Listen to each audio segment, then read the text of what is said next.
नए सिरे से जी शुरू होगा ये। जी, ये लग तो यही रहा है सर, असर नौ। ठीक है। हाँ, क्योंकि वो तहफ़्फ़ुज़ तो मिल जैसे वो गया। लूडो खेलते हैं ना आप, जी तो वो ना, अगर सांप के मुंह में आ जाए जी 99 पे जाके तो आप तो फिर 99 पे जाए, फिर आपको जीरो पे जाना पड़ता ज़ीरो, है। लेकिन वो आप उससे निकल नहीं पाते, वहीं से सफ़र शुरू करना पड़ता है। प्रोफेसर साहब, हाँ, आप तो कहाँ फंसे उसी से हुए हैं सफर। इस फैसले की सांप डिटेल्स? वहीं का वहीं है, देखिए, उसके मुंह से निकल के आपकी दुम तक आ गए। यहाँ पे दो मौक़िफ़ हैं। हाँ एक हुकूमत का है और उसमें मुझे एक फ़ैसला नज़र आता है कि हर सूरत में सैफर केस की सुनवाई एक अदालत में होगी जो जेल के अंदर लगाई जाएगी, और आवाम के सामने ये फ़ैसला नहीं होना चाहिए। ये शुरू से ही कह रहे थे। अगर इसमें ये रुकावट एक नज़र आती है अदालत की तरफ से, लेकिन मैं नहीं समझता कि ये मुस्तकिल है, ये बिल्कुल आर्जी है।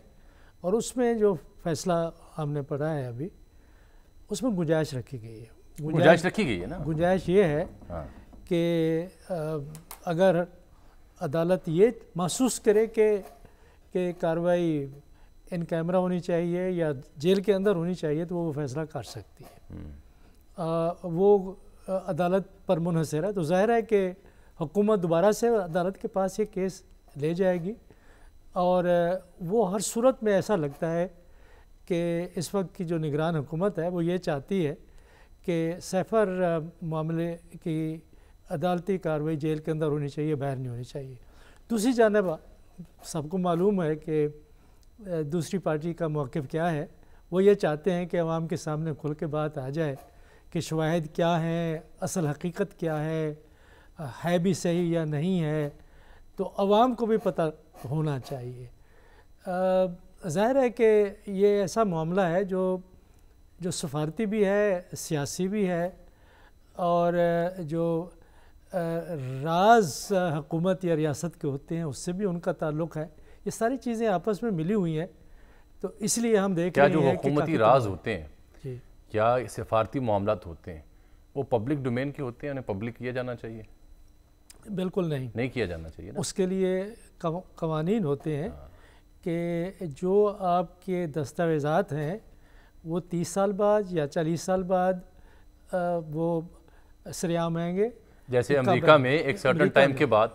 हमारे यहाँ कोई ऐसा कानून मेरा ख्याल है नहीं है, लेकिन उन्होंने कोई ऐसा ज़रूर इदारा या कमेटियाँ बनाई हुई हैं जो पुराने हमारी फ़ाइलें हैं वज़ारत ख़ारजा की, मैंने हालिया दिनों में देखी हैं कि 1976 तक या 5 तक वो सारी उन्होंने नेशनल डॉक्यूमेंटेशन सेंटर को दी हुई हैं।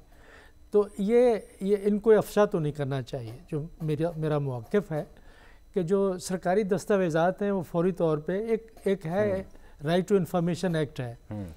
राइट टू इंफॉर्मेशन एक्ट पर भी पाबंदियाँ हैं, लेकिन अगर कोई रास्ता वो अख्तियार करता है तो फिर हुकूमत क्या मौक़िफ़ अख्तियार करती है? फिर क्या आप अदालत में जाते हैं उसको इन्फोर्स करने के लिए? नहीं, एक प्रोसीजर है। लेकिन इस सिलसिले में अगर वो सामने लोगों के लाया गया है तो जो एक एक्ट है राजदारी का, उसकी खिलाफ वर्जी मालूम होती है। बिल्कुल ठीक।